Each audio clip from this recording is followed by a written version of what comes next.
Ranker person अफसा कोमल साहिबा भी हमें ज्वाइन कर चुकी हैं। अफसा, वेलकम करेंगे आपको। क्या देख रही हैं? शायर इक़्तिदार में कहा जा रहा है जिस तरह से तैयारियां की गई थी, बिल्कुल अंदाजे बिल्कुल सही साबित हुए हैं। डेलीगेशन तो आया है लेकिन वो अमेरिका का नहीं, लेकिन ईरान का पहुंचा है। अब आप तक खबरें क्या मौसूल हो रही हैं कि क्या बताया जा रहा है? अमेरिकन डेलीगेशन पहुंच रहा है, नहीं पहुंच रहा? क्या इतलात इस हवाले से सामने आ रही है? और अगर अमेरिकन डेलीगेशन नहीं पहुंचता है, ईरानी जो वज़ीर ख़ारजा हैं वो बातचीत करके आगे बढ़ जाते हैं दूसरे दो ममालिक के दौरों पर, तो फिर इसको किस तरह से देख रही हैं? किस तरह से फिर पाकिस्तान आगे बढ़ाएगा इस बातचीत को?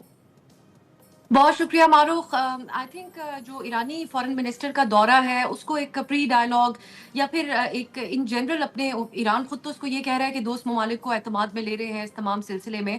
और पाकिस्तान के बाद उन्होंने ओमान और फिर मॉस्को जाना है। सो वो तो इस अंदाज में एक तरह से इस जंग के हवाले से अपने जो एलाइज हैं या जिन ममालिक के साथ वो अपने आप को दिखाना चाह रहे हैं उस हवाले से ये वो दौरा कर रहे हैं। लेकिन इसी में व्हाइट हाउस की तरफ से भी ये ऐलान कर दिया गया कि अमेरिका से स्टीव विटकॉफ और जैरेड कुशनर भी आएंगे इस्लामाबाद। सो ये वजाहत नहीं है कि वो मुज़ाकरात का एक दौर होगा या फिर एक एतमाद साजी के लिए कोई मुलाकात होने जा रही है, क्योंकि ईरान की साइड से उसको कोई कंफर्म नहीं करा।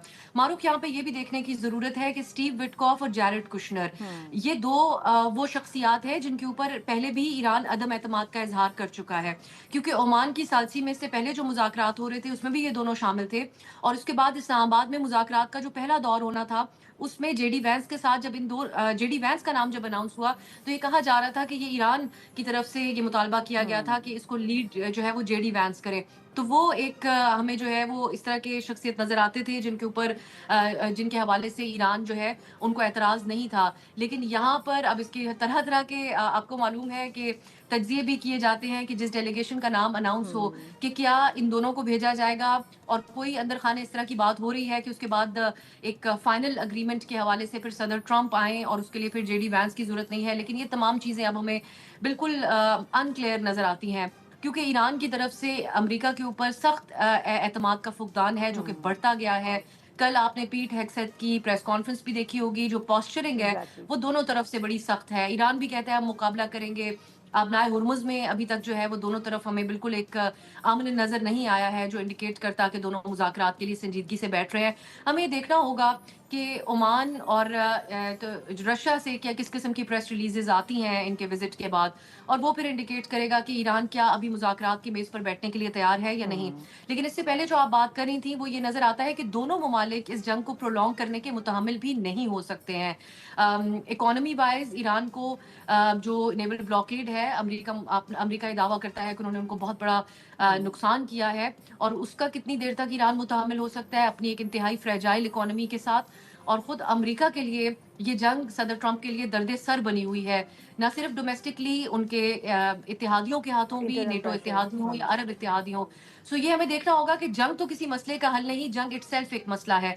क्या इसके हल की तरफ अब मामलात जाते हैं? रूस और ओमान की क्या इनपुट इसमें सामने आती है, ये हमें जरूर देखना होगा। ठीक है, ऑलराइट, साथ ही रहेगा। अब साहब, अब किस तरह से आप इसको देखेंगे? मसूद अहमद खान साहब, हम ये बार बार गुफ्तगू कर रहे हैं इस हवाले से, लेकिन जो डेलीगेशन आया है ज़ाहिर है उसको भी देखना बड़ा इंपॉर्टेंट है। अगर तो वो डेलीगेशन अमेरिका वाला यहाँ पर पहुँचता है जिसके अंदर स्टीव विटकॉफ और जैरेड कुश्नर है, तो ये वो दो लोग हैं जिनको सेहूनी लॉबी से तशबीह दी जाती है और वो कहते हैं कि वो सेहूनी लॉबी का हिस्सा है। हमने पहले भी देखा है कि इसराइल की तरफ उनका झुकाव काफ़ी ज़्यादा है। यही वजह थी कि ईरान उन पर किसी तरह से भरोसा करने के लिए तैयार नहीं था और जेडी वैंस का नाम फिर सामने आया और फिर वो हमने देखा कि वो पाकिस्तान का उन्होंने विजिट किया।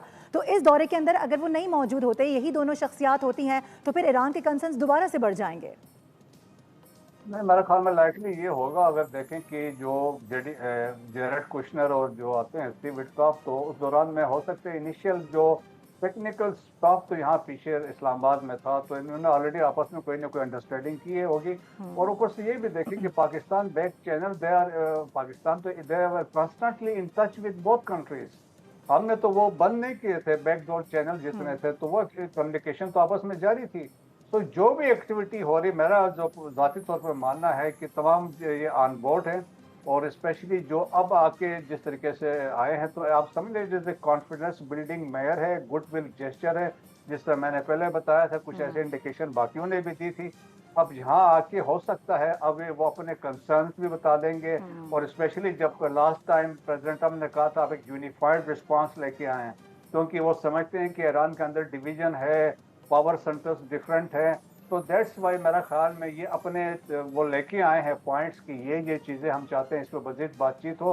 तो लाइकली है कि इसमें अभी वो आएंगे तो उनके साथ इनिशियल बातचीत होगी और लाइक फिर इसके बाद ये होगी, देखें फुल फ्लैज फिर जेडी वैंस यहाँ पे आएंगे और हो सकता है कालीबाफ साहब साथ यहाँ पे आएंगे और फिर इसके बाद ये बातचीत आगे चलेगी।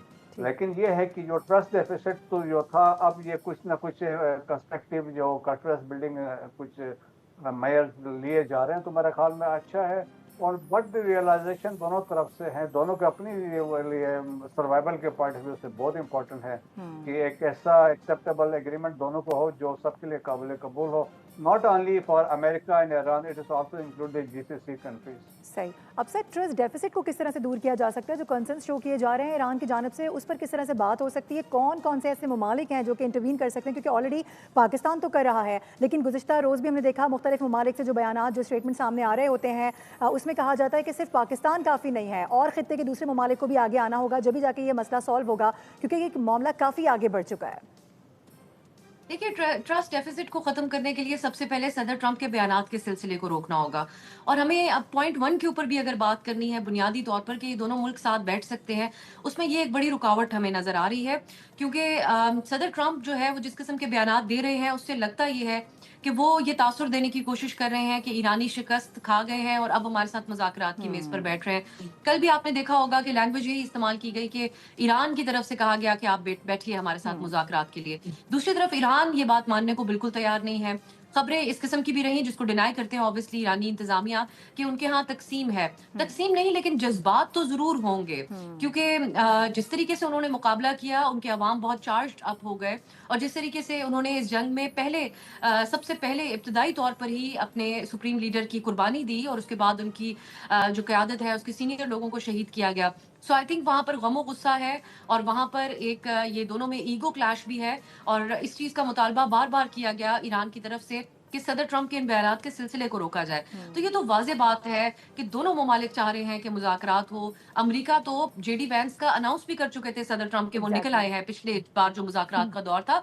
तो नजर आता है कि वो फ्रस्ट्रेटेड है, डेस्परेट है और वो चाहते हैं कि फौरी तौर पर कोई ऐसी डील हो जाए जिसको वो अपनी विक्ट्री के तौर पर क्लेम करें, क्योंकि दुनिया के तमाम अंदाजे यही बताते हैं कि सदर ट्रंप बुरी तरह से फंस गए हैं इस जंग में और इसके जो नुकसानात हुए उनको बिल्कुल अंदाजा नहीं था।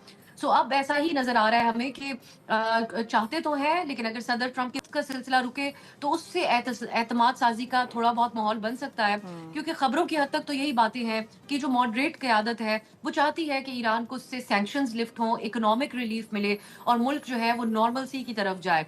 और लेकिन एक जो जज्बा है वहाँ पर इस वक्त वो ये भी नहीं चाहते हैं कि वो शिकस्त खोरदा नजर आए। और अमेरिका उन्होंने कहा भी, क्योंकि ये ईरानी क़यादत के बयानात हैं, कि ये चाहते हैं कि हम घुटने टेक दें और फिर इनके साथ मुज़ाकरात की मेज़ के ऊपर आएँ, तो ये हम होने नहीं देंगे। तो ये जो एक दूसरे को स्पेस देना है वो हमें अमेरिका की तरफ से सदर ट्रंप के बयानात के जरिए नहीं नजर आ रहा कि वो ईरान को एक सेफ स्पेस दे रहे हों कि वो एक बावकार अंदाज से एक टेबल पर आकर उनके साथ मुज़ाकरात करें। और उसके बाद फिर सेकेंडरी चीज़ें होंगी कि किस किस्म की न्यूक्लियर डील वो चाह रहे हैं, क्योंकि अब वो ये भी कहते हैं कि JCPO से ज़्यादा सख्त डील करना चाहता हूँ और वो ज़ीरो एनरिचमेंट और जो अफज़ूदा यूरेनियम है उसको मुंतकिल करना। बल्कि इनफैक्ट मेरी नज़र में फॉरेन मिनिस्टर अराक्ची के ये जो विजिट है उसकी सिग्निफिकेंस इन दोनों ममालिक का जो चुनाव किया गया है वो बड़ी अहम है। ओमान का भी एक बड़ा अहम रोल रहा माजी में ट्रंप के दौर में जो डील हुई, और रशिया का भी बहुत इनरिच्ड यूरेनियम जो है वो ट्रांसफर किया गया था रशिया। सो ये क्या बातें होंगी इन दोनों मीटिंग्स के अंदर, ये भी हमें बताएगा कि ईरान कितनी फ्लेक्सिबिलिटी दिखाने को तैयार है न्यूक्लियर प्रोग्राम के हवाले से। लेकिन पाकिस्तान उनका जो विजिट है उसकी एक और भी तशरीह है और वो ये है कि ये बात ईरानियों की तरफ से कही गई कि हमारे जो कंसर्न्स हैं हमने पाकिस्तानियों को बता दिए। तो वो बज़ाहिर ये शो कर रहे हैं कि हम बराह रास्त बात नहीं कर रहे अमरीकियों से, अभी भी सालिस मुल्क पाकिस्तान ही है जिस पे हम एतमाद करते हैं, जो हमारा पैगाम अमरीका को पहुंचाए। बार-बार कहा जा रहा है और हम सब्सक्राइब करें और बेल दबाएं ताकि कोई खबर रह न जाए।